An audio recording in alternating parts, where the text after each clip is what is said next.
The modern mind is inundated with information, connected to everything and yet tethered to very little that truly roots and steadies it. We live inside an unending stream of images and alerts, the ceaseless hum of opinion and counter-opinion, the rhythms of work that colonize even our leisure. In this atmosphere, anxiety becomes ambient. Our attention, which once settled like water in a clear bowl, is constantly stirred by external forces and internal rumination. At the same time, loneliness spreads not in the absence of communication but in the surplus of it. Dialogue is easy, understanding is rare. Such conditions exhaust our capacity for perspective. We measure ourselves by moving targets, we compare our interior lives with curated exteriors, and we mistake speed for progress. Yet when we step back, we can notice something both startling and encouraging. These conditions are not unprecedented in kind, only in scale. Human beings have always faced confusion, fear, and the pressure of the crowd. They have always negotiated the tension between private meaning and public expectation. The discipline that has, across cultures and centuries, trained people to encounter turbulence with clarity is philosophy. Rather than a technical field reserved for specialists, philosophy is a practical art of living. It guides perception, orders priority, and restores inner freedom. Before continuing, a brief invitation. If reflections like these are useful to you, consider subscribing now to stay connected with future essays and conversations. When we describe philosophy as an art of living, we honor a tradition that stretches from Socrates walking the Athenian streets to the Stoics teaching in marketplaces, from Confucian dialogues about virtue and ritual to Buddhist analyses of craving and attention, from medieval contemplatives to modern moral philosophers who examine the logic of our choices. Philosophy offers methods for disentangling thought from confusion. It clarifies our beliefs, tests their coherence, and aligns our actions with principles that can stand scrutiny. The ailments of the modern mind, anxiety, distraction, moral fatigue, and a pervasive sense of meaninglessness, are not defects to be shamed away but signals that our cognitive and emotional systems are overloaded, untrained, or misaligned with our deepest commitments. The promise of philosophy is not that discomfort will vanish. The promise is that discomfort will be integrated, understood, related to, and even transformed into insight and resolve. Consider first the problem of meaning. Many people report a sense of drift, as if life's activities are important only because of external incentives. Inboxes, metrics, likes, or salaries. Philosophy invites us to examine the foundations of value and to distinguish mere preference from principle. It asks questions like, what is worth wanting? What counts as a good life? How should I spend my limited time and attention? These are not abstract riddles. They are practical because they shape our schedules, our relationships, and our inner dialogues. Existentialist thinkers, from Kierkegaard to Sartre, argued that meaning is not a substance we find lying on the ground but a structure we build through committed choices. Their insight relieves us from the passive hope that life will present a ready-made script. At the same time, it warns us against the opposite error, confusing arbitrary choice with authentic commitment. Authenticity is not doing whatever we want. It is the disciplined alignment between what we declare matters and what we repeatedly do when it is difficult. This discipline requires attention, and attention is the most strained resource of our era. Philosophers have long understood that where attention goes, life goes. William James, the psychologist-philosopher, famously described attention as the taking possession of the mind, in clear and vivid form, of one out of what seems several simultaneously possible objects. That act is precisely what our devices are designed to disrupt. But attention is trainable. Ancient practices converge here with modern cognitive science. What we repeatedly attend to becomes easier to attend to, what we starve of attention withers. A practical application from Stoicism is the exercise of premeditation, briefly imagining future obstacles and rehearsing graceful responses. This primes us for poise under pressure. From Buddhism, we inherit the discipline of observing the mind's flow without being carried away by every current, learning to name thoughts, feel sensations, and let them pass. These practices do not require monasteries. They require moments. 2 minutes before a meeting, a pause before replying, a deliberate breath when entering the home after a long day. The modern mind is also afflicted by a special kind of fear, the fear of insignificance. In a world populated by billions, where genius and spectacle are always visible, one's own small contributions can feel negligible. Philosophy responds by offering two complementary perspectives. The first is the cosmic view. Marcus Aurelius reflected on the vastness of time and space to soften the ego's claims, reminding himself that fame is air and tomorrow is uncertain. This can dissolve anxiety by shrinking our problems against the background of the whole. The second is the ethical view.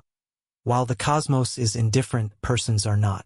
Within the sphere of action allotted to us, our choices matter deeply.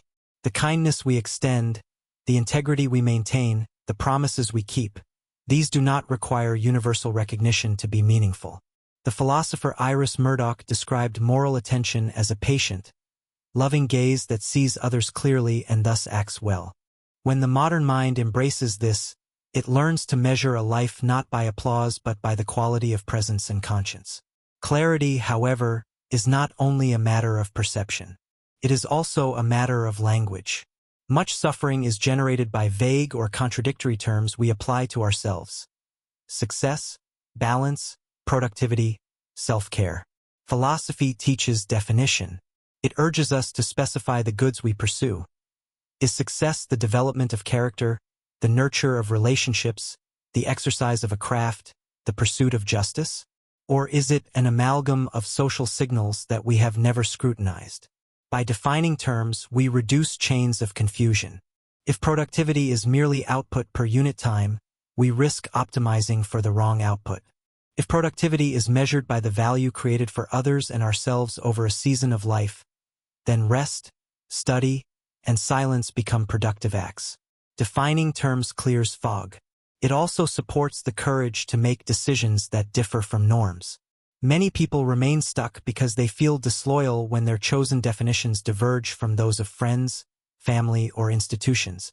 Philosophy strengthens the spine by articulating reasons that can be shared, reasons that withstand argument. That capacity for reasoned justification shields us from the tyranny of the latest trend and the paralysis of internalized expectations. One of the deepest healing powers of philosophy is the ordering of desires. Plato proposed that a just soul is one whose parts are in harmony, reason guiding spirit and appetite. Modern life places appetite in command through continual stimulation, while spirit, our drive for recognition, plays accomplice.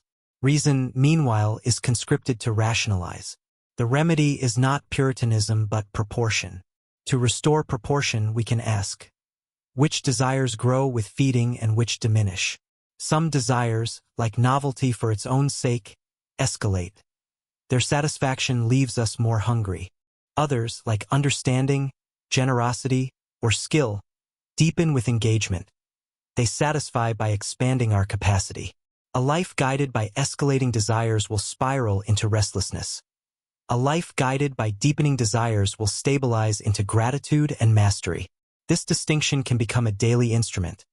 When faced with a choice what to read, how to spend a free hour, whether to purchase something unnecessary, we can ask whether the option feeds escalating or deepening desire. We will still enjoy pleasures, but they will be integrated into a hierarchy that keeps the soul from fragmenting. This hierarchy also protects us from the common confusion between happiness and mood. Philosophy distinguishes eudaimonia, flourishing, from hedonia, pleasure. Flourishing is an activity in accordance with virtue, a pattern of living that expresses our highest capacities over time. Pleasure is an experience. Experiences matter, but if made sovereign, they trap us on a treadmill of seeking and avoiding. A flourishing life, by contrast, can absorb unpleasant experiences without losing orientation.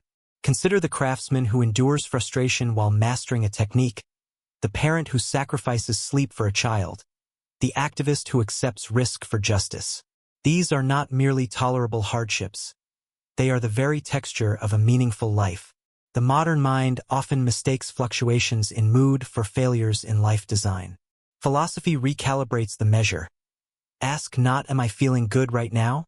But, am I doing good right now? Am I becoming reliable to myself? Am I building something worth building? When we shift to these questions, temporary discomfort becomes evidence of growth rather than a signal to escape. It is natural to worry that philosophy's prescriptions will be cold or inhuman, that to be rational is to be unfeeling. But history contradicts this caricature. The Stoics, often accused of emotional numbness, were in fact teachers of appropriate feeling. Seneca counseled that grief is natural. What he opposed was drowning in grief through catastrophic imagination. Epictetus taught not indifference to others but independence from unhealthy dependence on outcomes beyond our control, precisely to free us for courageous action. In a similar spirit, Confucius emphasized the cultivation of human-heartedness, through ritual that shapes and refines emotion. The aim is not to silence the heart but to educate it, so that sympathy becomes compassion rather than exhaustion, and anger becomes a signal for justice rather than a pretext for cruelty. Modern psychology confirms this insight. Emotional regulation is not suppression. It is the ability to experience emotion with enough space to choose a response. Another ailment of the modern mind is moral fatigue, the sense that everything is contested, that any stance can be criticized, that certainty is arrogant and doubt is virtuous. Philosophy teaches a middle path between dogmatism and cynicism. It distinguishes the certainty of arrogance from the confidence of earned conviction. Earned conviction is humble because it remains open to new evidence, willing to revise, but not paralyzed. It grounds itself in reasons that can be articulated and shared. For example, one might adopt a principle of fairness. Similar cases should be treated similarly, and then apply it consistently even when it disadvantages oneself. Or one might embrace a principle of human dignity, that no person is merely a means, and then examine policies, technologies, and proposals by that light. Such principles do not end debate. They elevate it, providing common standards for disagreement. The modern mind, weary of relativism, can find in philosophy a framework that supports action today while leaving room for correction tomorrow. A practical way to implement this is to maintain a personal constitution, a brief set of principles that govern decisions. This constitution is not a list of goals. It is a guide for prioritizing and for saying no. It might include commitments like, put people before performance metrics, do first what only I can do, never sacrifice integrity for convenience, reserve time for study and reflection, honor the body with rest and movement, answer with patience, protect attention. The power of writing such a constitution is that it moves values from abstraction into habits. When conflicts arise, and they will, the Constitution pre-commits us to difficult choices. Over time, these choices accumulate into character. The modern mind craves identity. Philosophy reminds us that identity is enacted, not declared. Part of healing is reconciling with time. We often live in fragments, rehashing earlier interactions, pre-living imagined disasters, and sprinting through tasks while postponing life to a future that never arrives. Philosophers across traditions return us to the present with depth rather than shallowness. They do not recommend mere distraction from the past or denial of the future, but a lucid engagement with what can be influenced now. The Stoic dichotomy of control remains among the most practical tools ever devised. Separate what depends on you from what does not. Invest your energy in the former. Accept the latter with grace. This division is not an excuse for passivity. It is a liberation from wasted effort so that we can exert full effort where it matters. The modern mind, pulled by what-ifs and if-onlys, can heal by repeatedly asking, what is up to me in the next 5 minutes? What does excellence look like here? Excellence in small units, repeated, becomes a life. We must also address the information environment. Philosophy helps us develop intellectual hygiene. Just as we wash our hands to prevent illness, we can filter the inputs that shape our beliefs. 3 questions can defend the mind. What is the source? What is the evidence? What is the incentive?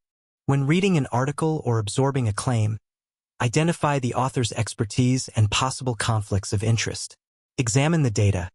Is it anecdote or peer-reviewed research, a small sample or a robust meta-analysis? Consider incentives. Does the platform benefit from outrage, the speaker from fear? Studies of misinformation dynamics show that emotionally arousing content spreads faster regardless of accuracy. This is not a moral failure of individuals but a structural feature of networks. Knowing this, we can adjust our habits. Slow down before sharing, cross-check with a reliable database, and diversify our informational diet beyond algorithmic feeds. The goal is not cynicism but calibrated trust. Intellectual hygiene reduces confusion and preserves the cognitive energy required for more meaningful inquiry. Community is another site of healing. The image of the solitary philosopher is misleading. Socrates sought dialogue because truth emerges in the friction of minds. Confucius taught that virtue develops in relationships. Contemporary research on well-being confirms that meaningful connection is a core determinant of health. Yet modern connections can be brittle, optimized for performance rather than presence. Philosophical friendship is different. It is a relation held together by shared pursuit of the good. In such friendships, correction is an act of respect, not humiliation. Encouragement is grounded in reality, not flattery. To cultivate this, we can convene small circles for discussion, reading, or mutual accountability. Each person arrives not as an expert but as a fellow traveler. The rules are simple. Argue in good faith, define terms, steelman rather than strawman, and accept correction with gratitude. Over time, these practices shape not only opinions but dispositions. The circle becomes a microschool of courage and affection. A recurring worry is that philosophy takes too long, that the modern mind needs immediate relief. It is true that philosophical habits are cumulative, but some benefits are instant because they alter posture rather than circumstance. When confronted with a stressful email, a philosophical pause can prevent escalation. What is the claim? What is the evidence? What is within my control? What would I advise a respected friend to do? That small interval can turn a reaction into a response. When tempted to compare our worst moments to others' best, we can recall the principle that comparison is often miscalibration. It mixes different contexts and ignores unseen costs. We can replace it with a different comparison. Am I more aligned with my principles today than last month? When burdened by choice overload, we can apply the sufficiency principle. Choose a course that meets clearly defined criteria rather than seeking the illusory perfect option. These interventions are modest but powerful. They are seeds that grow into a garden.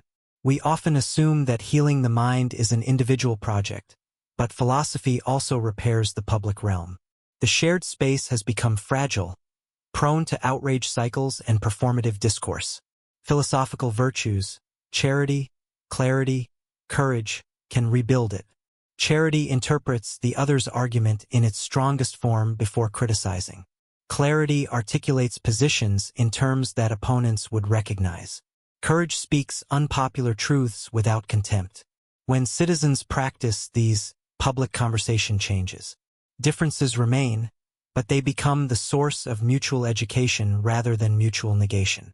The modern mind, which feels powerless before vast systems, can recover agency by practicing civic philosophy, reading widely across perspectives, voting with knowledge rather than slogans, and serving in local institutions with patience. These acts are slower than a viral post, but they rebuild the world we actually inhabit. Philosophy also refines our relationship to work. Many of us experience work as a treadmill, a site of endless tasks and inadequate recognition. Philosophy reframes work as a workshop for character and a service to others. This does not idealize exploitation. It empowers us to draw boundaries, to distinguish between dignified labor and degrading demands. The question shifts from, how can I advance fastest? To, what can I contribute that is worth doing well? Stoic thinkers encouraged us to ask, at the start of the day, what roles we inhabit: parent, colleague, citizen, friend, and what virtues express each role. A colleague might require fairness and reliability. A citizen might require informed engagement. A parent might require patience. By seeing roles as opportunities to practice virtue, we regain a sense of agency within constraints. When work aligns with service, burnout is less likely, because energy flows from a sense of purpose. When misalignment is severe, philosophy provides the analytic tools and courage to seek change. No discussion of healing is complete without addressing suffering. Suffering cannot be eliminated. it can be made meaningful. Viktor Frankl's reflections after surviving the camps illuminate this with poignant force. Those who found meaning in serving others or accomplishing a task were more resilient. This is not to romanticize trauma. It is to note that the human spirit possesses an astonishing capacity to transmute pain into purpose. Philosophy equips us with questions that catalyze this transmutation. What is this suffering asking of me? How can I protect others from similar harm? Which virtues are required now? Fortitude, honesty, compassion? These questions do not remove grief but orient it. In time, oriented grief becomes a form of love. Love for what was lost, expressed through action that honors it. To strengthen this transformation, we can develop rituals. Rituals are not mere formalities. They are embodied philosophies. Morning reading of a few lines from a thinker we admire. A nightly examen, asking where we acted from our best and where we fell short. A weekly walk without devices to let thoughts settle. Periodic letters of gratitude. Such rituals are anchors in the current. They accumulate slowly, shaping temperament and taste. A person who practices them becomes less reactive, more deliberate, and more generous. The modern mind, tempted to chase novelty, can remember that innovation in life is not only the adoption of new tools, but the deepening of ancient practices. A final theme of this first part is humility. The cure for many mental afflictions is not more control but wiser surrender. Philosophy teaches us to accept finitude. We will not have time for everything, we will not be excellent at all things, we will not be universally admired, and we will not be spared loss. Acceptance is not resignation. It is the clearing of illusions so that love can concentrate. When we accept limits, choices become beautiful because every yes is a no to countless alternatives, and that no is the signature of commitment. The modern mind, fatigued by infinite options, can rest in chosen paths, knowing that depth requires exclusion. The courage to exclude is the beginning of craftsmanship, of friendship, and of a life that, while never free from pain, is coherent, purpose-filled, and capable of joy that does not depend on constant stimulation. If the first movement of our reflection centered on the inner posture philosophy cultivates, clarity, proportion, attention, humility, the second movement will explore how these qualities extend outward into domains where the modern mind is most tested. Technology and attention economies, health and embodiment, education and lifelong learning, love and commitment, and the experience of mortality. The aim is not to present rigid prescriptions but to illuminate paths, informed by centuries of thought and contemporary evidence, that lead to resilience and reverence in a world of flux. Begin with technology, the water in which we swim. Tools are never neutral in their effects on the soul. Each tool amplifies certain capacities and atrophies others. A calculator frees working memory while weakening mental arithmetic. A camera preserves images while tempting us away from direct presence. Our digital tools are designed to monetize attention, and their success is evident. The average person checks a smartphone dozens to hundreds of times per day, often without clear intention. The philosopher's task is to reclaim agency not by rejecting tools but by governing their claims upon us. A useful maxim is to treat attention as a sacred commons. Like any commons, it requires stewardship, rules, boundaries, and collective norms. Individually, we can impose simple structures. Notifications only for people, not platforms. A home screen with tools, not temptations. Scheduled times for correspondence, rather than a rolling background process. Collectively, we can advocate for humane design and support institutions that resist addictive strategies. Studies show that even brief interruptions degrade performance and increase error rates. Microprotections, like batching and do not disturb intervals, yield measurable benefits in accuracy and mood. Philosophy frames these not as hacks but as expressions of self-respect. Embodiment is another frontier. The modern mind often treats the body as a vehicle or an inconvenience, a thing to be optimized for performance or comfort. Philosophy corrects this by insisting that we are not minds inside bodies. We are embodied minds. Aristotle described virtue as habituated excellence, which presupposes repetition across bodily action. The Stoics linked tranquility to a disciplined regimen that included physical hardship to inoculate against fear. Contemporary neuroscience supports the bidirectional conversation between body and thought. Posture influences confidence. Breathing patterns shift autonomic responses. Movement regulates mood through neurochemical pathways. A philosophical regimen will therefore include bodily practices as ethical training, not merely fitness. A daily walk in nature becomes an exercise in gratitude and perception. Strength training becomes a lesson in progressive overload and patience. Adequate sleep becomes an act of justice toward oneself and others, because a rested person is safer, kinder, and wiser. This reframing heals the modern mind by integrating what fragmentation had separated. Education, too, benefits from philosophical renewal.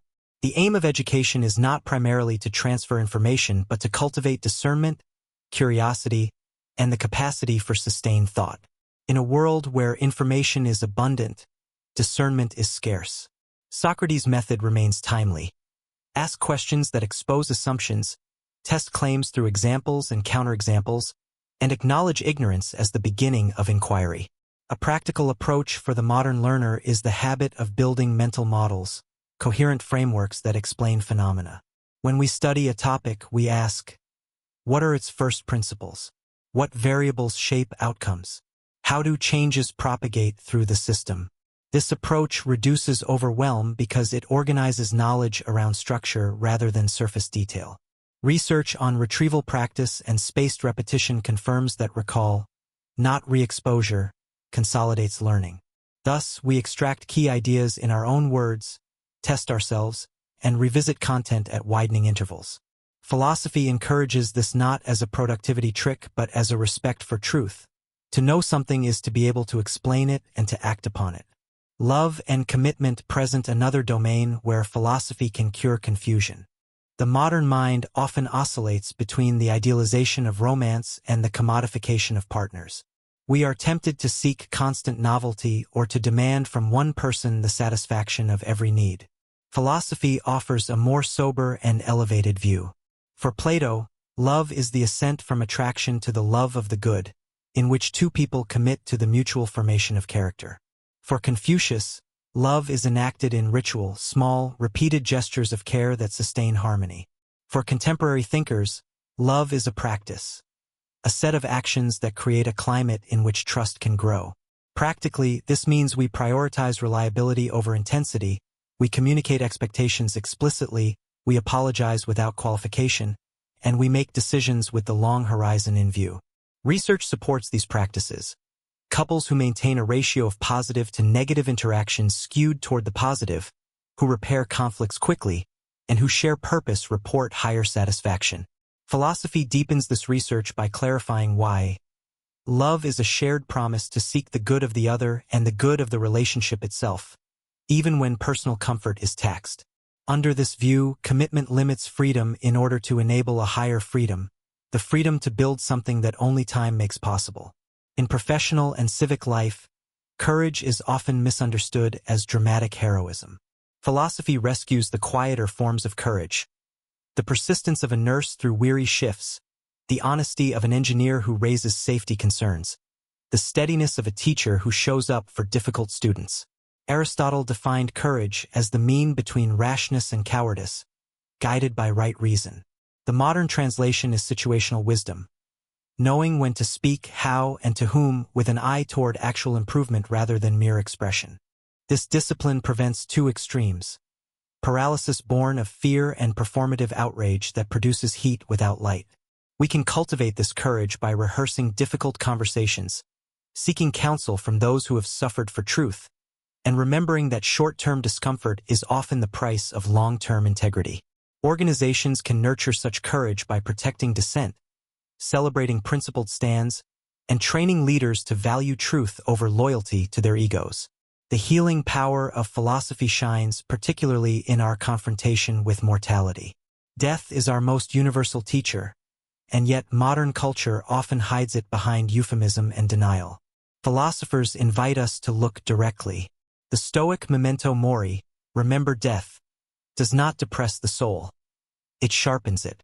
When we remember that our days are finite, we reevaluate the quarrels we nurture, the resentments we water, and the projects we postpone. We prioritize reconciliation, gratitude, and work that matters. Far from eroding joy, this awareness intensifies it, because it removes the illusion that life is a dress rehearsal.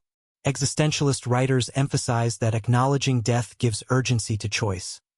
Indecision is itself a decision, and postponement has costs.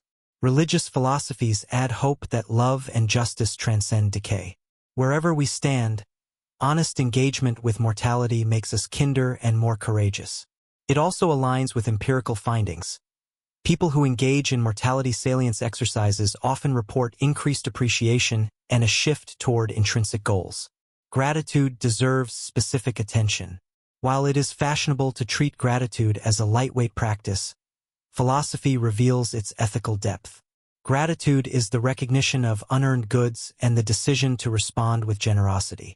It corrects the illusion of self-sufficiency and prevents envy by focusing attention on gifts rather than deficits.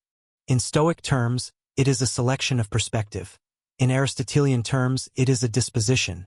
In a Confucian frame, it becomes a practice intertwined with ritual acknowledgement of parents, teachers, and benefactors.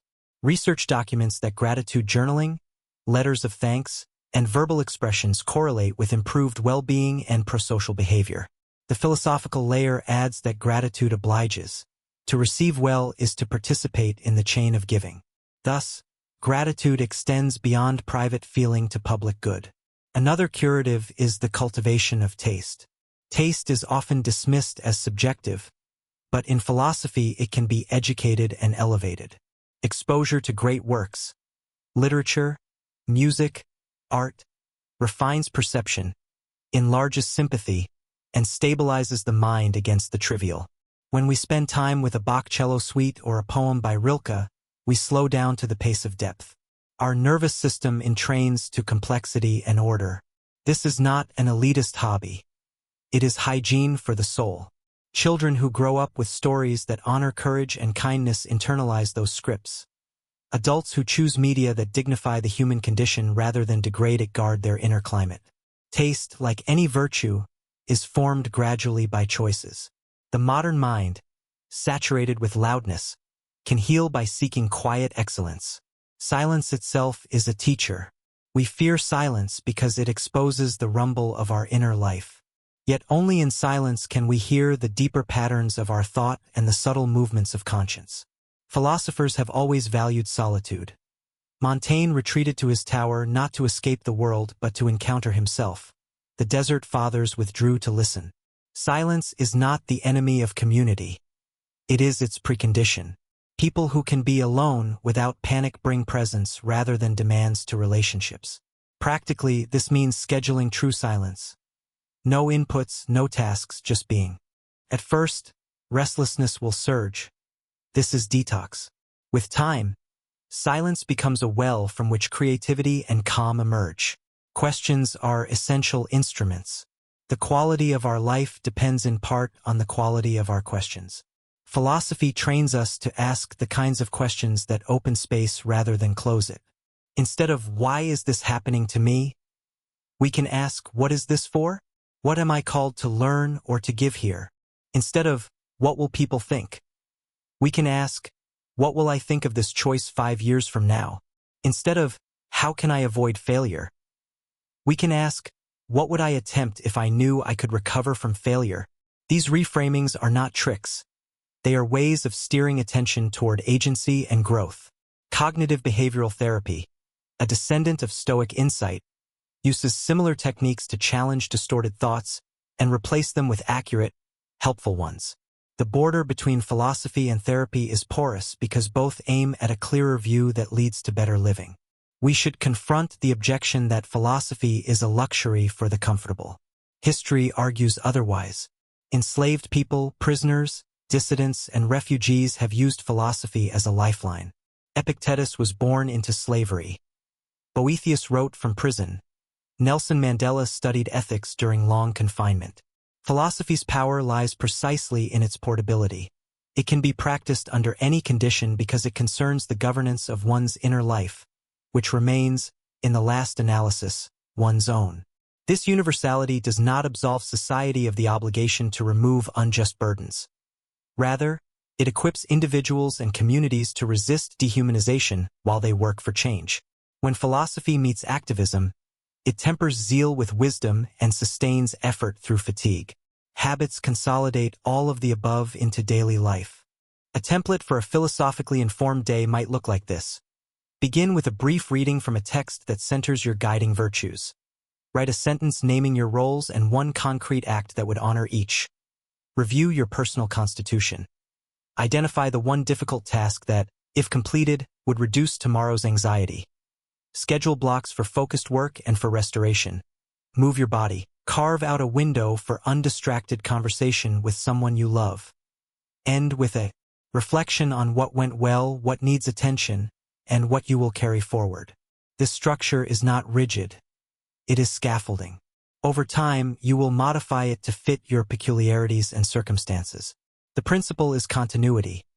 Small, repeated acts shape identity more reliably than grand resolutions. Forgiveness offers another path to freedom. The modern mind often clings to grievances, partly because grievance confers a temporary sense of moral elevation and identity. Philosophy understands that while anger is sometimes appropriate, lingering resentment corrodes the vessel that carries it. Forgiveness does not mean denial or reconciliation without justice. It means releasing the claim to retaliatory satisfaction and choosing to seek justice through principled means. It is a rational choice to stop rehearsing harm, to reclaim attention for building rather than for brooding. Studies suggest that forgiveness interventions can reduce depression and anxiety and improve physical health. The philosophical layer clarifies that forgiveness is consistent with self-respect. It refuses to let the offender dictate the shape of our inner life. Purpose deserves one more pass. We often speak of finding purpose as if it were hidden somewhere. Philosophy reframes purpose as a convergence of three elements: what is worth doing, what you are suited to do, and what the world is asking of you. The first is ethical. The second, temperamental and skill-based. The third, contextual. You experiment, listen to feedback, and pay attention to joy that is not merely pleasurable but meaningful. The joy that arrives after hard work aligned with value. Purpose is discovered and chosen. It evolves. This elasticity liberates the modern mind from the pressure to identify a single calling early and forever. It encourages seasons: apprenticeship, mastery, mentoring, building, pausing, renewing. Across seasons, the through line is the will to serve something larger than the self. We must confront despair with dignity. There are moments when circumstances overwhelm any technique. Philosophy does not trivialize these moments. It offers companionship and language. Simone Weil wrote of attention as the purest generosity. To attend to someone in pain, including oneself, without trying to fix immediately, is a profoundly philosophical act. It respects reality. From this ground, action becomes possible. Seeking professional help, adjusting medication, leaning on community, reducing commitments, simplifying goals. Seeking help is not a failure of philosophy. It is an application of it, the recognition of interdependence and the refusal of pride. Healing is often communal. Finally, we return to the core promise. Philosophy can cure the modern mind not by providing answers to every question, but by teaching us how to live with questions gracefully and to act with integrity in the midst of uncertainty. It restores agency where we had surrendered it, to algorithms, to fashion, to fear. It fortifies attention so that we notice what is good and true and beautiful. It reorders desire so that pleasures find their rightful place beneath purpose. It strengthens courage so that we can speak and act with kindness and firmness. It deepens humility so that gratitude becomes our native mood. It does not replace faith, art, or science. It harmonizes with them, helping each find its measure. In a century that will likely bring more complexity, more velocity, and more noise, philosophy offers a quiet room in which to think, a clear lens through which to see, and a sturdy table at which to break bread with others. You can begin now. Choose one practice. Define your terms for success. Write your personal constitution, schedule a period of silence, compose a letter of thanks, or meet with a friend to discuss a single page from a philosopher who has endured. Act on it today. The modern mind heals not in theory but in action. If you stumble, revise. If you are discouraged, simplify. If you are tired, rest and return. Over months and years, you will notice that your attention steadies. Your decisions cohere, your relationships deepen, and your days acquire shape. The world will remain turbulent, but you will carry within you a calm center. A compass, not a cage. That is the gift philosophy has always guarded for us. It is available now as ever to anyone willing to ask, to think, and to live accordingly.